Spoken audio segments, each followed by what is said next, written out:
Hello and welcome back to Safety Skill Channel. This is the world of safety.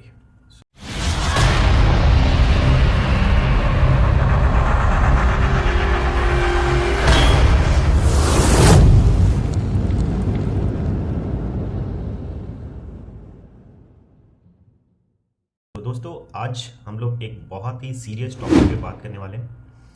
ये topic इतना serious है कि अगर आप सेफ्टी में किसी तरीके से भी जुड़े हुए हैं, आप किसी भी पोस्ट में हैं, आपका कितना भी एक्सपीरियंस है, आप बिगनर हैं, आपका 10 इयर्स ऑफ एक्सपीरियंस है, किसी तरीके से भी अगर आप सेफ्टी से जुड़े हुए हैं तो इस सिचुएशन को आप ज़रूर देखे होंगे, फेस किए होंगे और ये आपके दिल के बहुत करीब होगा। ठीक है, तो ये सीरियस इशू क्या है जो हम लोग अपने वर्क प्लेस पे फेस करते हैं, कैसे इसको हैंडल करना है और इसका क्या सॉल्यूशन है, इस वीडियो में मैं आपके साथ शेयर करूंगा। तो वीडियो के अंत तक बने रहें। और लास्ट वीडियो के बारे में आगे बढ़ने से पहले आपको बता दूं कि लास्ट वीडियो जो है वो हीरा के ऊपर बनाया गया था। हीरा के ऊपर 2 वीडियो बनाया गया है और उन दोनों का लिंक आपको डिस्क्रिप्शन बॉक्स में मिल जाएगा। जैसे कि आप जानते हैं कि हीरा जो है वो बहुत ही इंपॉर्टेंट टॉपिक है किसी भी सेफ्टी ऑफिसर के लिए। तो बहुत ही छोटा छोटा वीडियो है जो आपके लिए बहुत ही काम आएगा, बहुत ही हेल्प करेगा। सो उस वीडियो को ज़रूर देखें। तो चलिए इस वीडियो में आते हैं और टॉपिक को स्टार्ट करते हैं। अगर अभी तक आपने इस चैनल को सब्सक्राइब नहीं किया है तो चैनल को सब्सक्राइब कर लें ताकि आपको इसी तरह के इंपॉर्टेंट वीडियोस रेगुलर मिलती रहे। मेरे 10 इयर्स ऑफ एक्सपीरियंस में ये मैंने ऑब्जर्व किया है कि जो भी न्यू सेफ्टी ऑफिसर होते हैं, न्यू सेफ्टी सुपरवाइज़र होते हैं, मीन्स जस्ट अपने कैरियर को स्टार्ट करते हैं, तो वो सेफ्टी को इतना सीरियस ले लेते हैं कि कई बार सिचुएशन ऐसा आता है कि वो सेफ्टी के लिए किसी से लड़ भी जाते हैं। उनका वर्क प्लेस पे लड़ाई हो जाता है किसी वर्कर से, किसी साइट सुपरवाइज़र से, अपने सीनियर से आर्ग्यूमेंट हो जाता है तो वो रूठ जाते हैं, जॉब छोड़ देते हैं, जॉब चेंज कर लेते हैं या फिर कुछ और नेगेटिव भी सोचते हैं। ठीक है, तो ये मैं कंटिन्यू देखता हूँ कि साइट पर सेफ्टी को इतना सीरियस वो ले लेते हैं कि अपने रिश्ते ख़राब कर देंगे, अपने करियर ख़राब कर देंगे, अपना जो माइंड का पीस ऑफ माइंड है वो पीस को ही वो पूरी तरीके से डिस्टर्ब कर देंगे। ठीक है, उनके लिए ये इम्पॉर्टेंट नहीं है कि कैसे हम अपने माइंड के पीस को मेंटेन करें, कैसे हम अपने करियर में स्टेबिलिटी लाएं, ये वो सब नहीं सोचते हैं। ठीक है, क्यों? क्योंकि वो इतने एग्रेसिव होते हैं उस टाइम में, अपने माइंड में रूल्स एंड रेगुलेशन को लेके इतने ज़्यादा नैरो होते हैं कि नहीं ऐसा ही होना चाहिए, अगर इसके अलावा कुछ और हुआ तो फिर हम कुछ भी कर देंगे, कर जाएंगे। सो इस तरीके से आप लोगों ने भी ऑब्जर्व किया होगा, देखा होगा। सो मेरा ऐसा मानना है कि आपको ऐसा नहीं करना चाहिए। ठीक है, सो ऐसा अगर सिचुएशन आता है तो आपको थोड़ा सा अपना पेशेंटली, थोड़ा अपने ब्रेन का इस्तेमाल करके, थोड़ा विवेक का इस्तेमाल करके उस पर डिसीजन लेना चाहिए। ठीक है, मैं आपको इसके लिए बहुत ही स्ट्रॉन्ग रीज़न भी दूंगा। ऐसा ही नहीं है कि मैं आप ही के ऊपर सब कुछ छोड़ रहा हूँ, मैं आपको बहुत ही स्ट्रॉन्ग रीज़न दूंगा। ठीक है, और मेरा सॉल्यूशन आपको ज़रूर काम आएगा। ठीक है, ये आप इम्प्लीमेंट करके देखिएगा। ठीक है, तो जब भी इस तरह का सिचुएशन आता है, साइड पे किसी भी तरीके का आर्ग्यूमेंट होता है, आप सेफ्टी को इतना सीरियस ले लेते हैं कि किसी से भी रिश्ता ख़राब होना, जॉब छोड़ने, मारपीट, यहाँ तक की अगर बात आती है तो आपको 2 चीज़ याद रखना है। ठीक है, अगर आप सेफ्टी अच्छे से पढ़े हैं, आपको सेफ्टी की अच्छे से नॉलेज है, ठीक है, और अच्छे से आप सेफ्टी को जानते हैं, समझते हैं, तो आप ये गलती नहीं करेंगे। क्यों? क्योंकि आपने सेफ्टी में एक लाइन जरूर पढ़ा होगा, ठीक है, कि who is the responsible for safety. आप जहाँ काम कर रहे हैं वहाँ पर सेफ्टी के लिए कौन रिस्पॉन्सिबल है? क्या आपका वहाँ पे नाम आता है? Safety supervisor is responsible for the safety? क्या सेफ्टी सुपरवाइजर या सेफ्टी ऑफिसर सेफ्टी के लिए रिस्पॉन्सिबल है? नो। ठीक है, आप अपनी कंपनी के पॉलिसी में देखिए, कंपनी का जो रूल बुक है उसमें आप देखिए, उसमें क्लियर कट लिखा हुआ है who is responsible for the safety. So मैं आपको क्लियर कर दूं, वहाँ पे क्लियर कट लिखा होगा management is responsible for the safety. ठीक है, हु इज़ द मैनेजमेंट? जो कंपनी चला रही है। ठीक है, नॉट यू, आप कंपनी चला नहीं रहे, आप वहाँ पे एम्प्लॉय है, आप वहाँ पर काम कर रहे हैं। ठीक है, तो जो मैनेजमेंट है, सीनियर लीडरशिप जो टीम है, ऊपर में जो लोग बैठे हुए हैं, वो रिस्पॉन्सिबल है।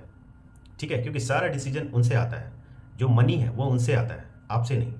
ठीक है, इसलिए वो रिस्पॉन्सिबल है। ये किसने बताया? ये गवर्नमेंट ने बोला है। ठीक है, ये गवर्नमेंट ने लिखित में दिया है, इसलिए कंपनी ने ये माना है और आपको भी इस चीज़ को मानना है।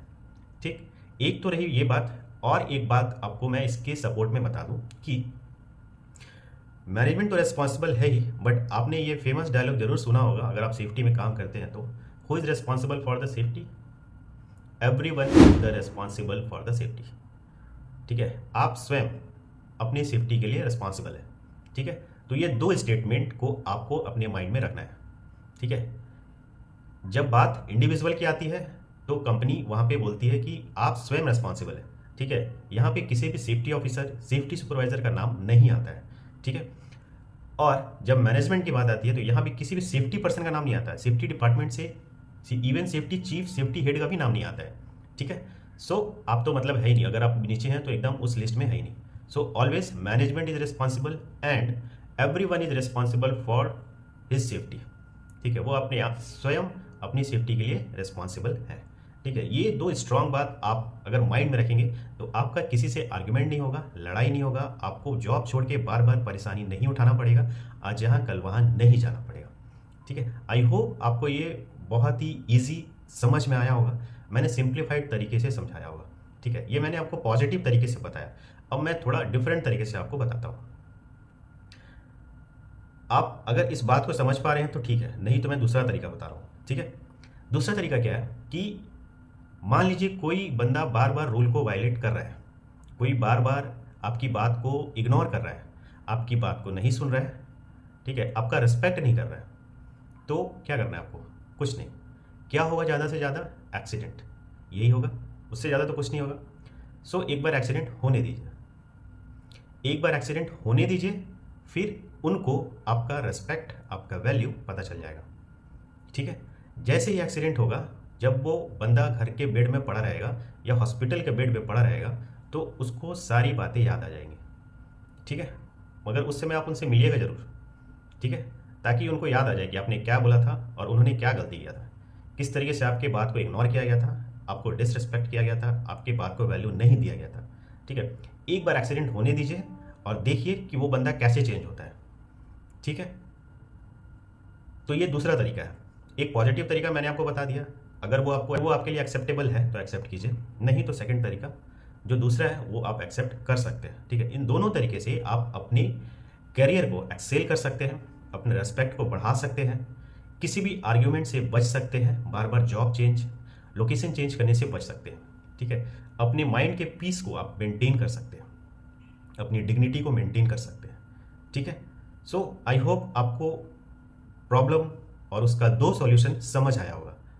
ठीक है, इसी तरह के मोटिवेशनल वीडियो के लिए चैनल को सब्सक्राइब करना और वीडियो को एक लाइक करना ना भूलें। ठीक है, वीडियो को जैसे ही आप लाइक करेंगे, आप लाइक के बॉक्स में नीचे HYPE हाइप करके एक ऑप्शन आएगा, आप जब हाइप बटन पे क्लिक करेंगे तो इस वीडियो को कुछ पॉइंट्स मिलते हैं। ठीक है, इसमें आपका कोई भी पैसा नहीं लगता है, ये फ्री ऑफ कॉस्ट है। ये क्या होता है, ये आपकी तरफ से मेरे लिए एक सपोर्ट होता है, जिससे हमारे वीडियो की रैंकिंग होती है और ये अधिकतर लोगों तक पहुँचती है। ठीक है, आप जैसे बहुत लोग इस सिचुएशन को फेस कर रहे होंगे बट उनको सॉल्यूशन नहीं मिल रहा होगा, हर दिन साइट पे जा रहे हैं और इस तरह के सिचुएशन से जूझ रहे हैं बट उन्हें कोई भी सॉल्यूशन नहीं मिल रहा है। सो आई होप ये सॉल्यूशन आप उन सभी लोगों तक शेयर करें जो वो तरह की सिचुएशन को फेस कर रहे हैं। ठीक है, आई होप आपको वीडियो अच्छा लगा होगा। फेसबुक और इंस्टाग्राम के पेज को अगर अभी तक आपने फॉलो नहीं किया है तो उसे ज़रूर फॉलो करें, उस पर बहुत ही इंटरेस्टिंग इनोवेटिव रील्स मैं अपलोड करता रहता हूँ जो यूट्यूब पर नहीं अपलोड होती है। तो अपडेटेड रहने के लिए पेज को ज़रूर फॉलो करें। चलिए मिलते हैं नेक्स्ट वीडियो में। जय सुरक्षा, जय हिंद।